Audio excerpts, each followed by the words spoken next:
good evening on day 158 of the fellowship. I'm recording last thing at night rather than first thing in the working morning, simply because today was hectic. Interview prep, meetings and such, so we got straight into it at the desk rather than doing the recording, but here we are. I'm out walking the dog, thinking about the theme of what I wanted to share with you today, which is feedback. Among the melee of what was happening today, received a rather pleasantly surprising, out of the blue email from someone who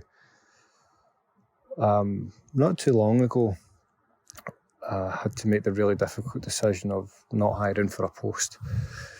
But they got back to me, essentially looking for other ways in which we might be able to work together.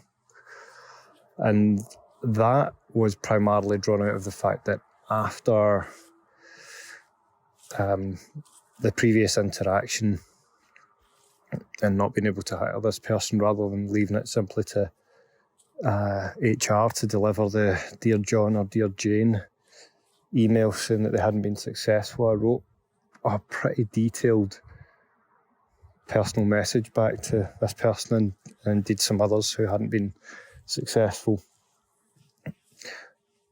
I really just tried quite simply to go into some fine detail of okay, what was attractive about their application? What did they do well at interview? But also what else might they consider for the future? What didn't come across?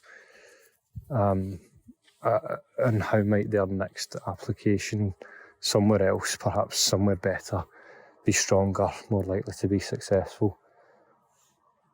And I think it was taking that care, taking that time to be so personal that's in turn brought one of these people back to think about, okay, there's maybe more to this than that first opportunity that didn't work out, but maybe there's something else we can do. And the signal that's given them that is the quality of the feedback I've given them. I realise I've taken the modesty hat off there, but it's another valuable thing that I learned doing a really intensive MBA-style course back at the start of my fellowship, where the blood running through the veins of that course was feedback, both taking feedback on board but giving a hell of a lot more than I would receive. And all of that was about saying, I'm here, I see you, I've read, I've listened to everything that you've given. Here's my thoughts on that. And not at any point being cynical or jabbing someone or giving them backhanded compliments or being at all cynical. It's been open to saying that it's highly likely that this person thinks they're right in their worldview. But in giving them constructive criticism, the approach is to say, well, why don't you consider this? Or have you considered this? Rather than saying, you're wrong, that's rubbish. Ask them the question, put the ball in their court, keep it open for them to think about how things might change or be improved. Don't dictate it to them, but rather say, again, that I see you, and this is how I assessed or took on board what you said.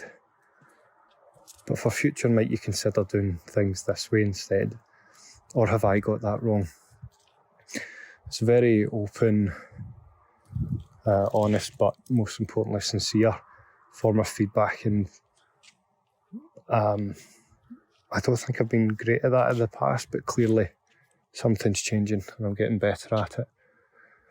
So as I sign off for the night, I sign off giving you this final consideration. How might you improve the quality of your feedback to others, to those in your care, and to those who might want to work with you? We'll see you tomorrow.